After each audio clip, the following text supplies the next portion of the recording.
Thousands of people are already casting their votes across the metro, but they're not the only ones out at the polls. There's been a lot of talk about poll watchers recently. 41 Action News anchor Gabriella Pagan shows us what they do as people go to vote November 3rd. In any election, there are a lot of different parts involved. And especially it's complicated now with COVID and everything else. Which is why it's important to know what your rights are and who's who at the polls. So you have some people who are officially involved. Like poll workers who are paid to be there and work to get all voters through the ballot process. You also have people who are there officially to watch what's going on and to look for any problems.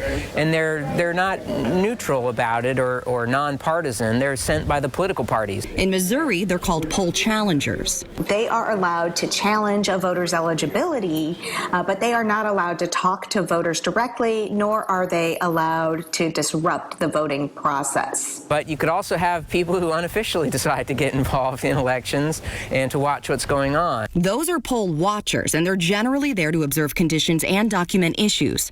The Missouri Voter Protection Coalition is a nonpartisan group which will have 1,000 of them at polls across the state of Missouri come Election Day. Are there signs of intimidation or overt police presence at the polling places? Are people being harassed? Are safety protocols being followed? Are masks being made available to voters? So if you don't have official business, you shouldn't be inside the polling place. But if you want to hang around outside, again, it's a free country, and you could offer your advice to people about voting. Whether you choose to take that advice, that's up to you.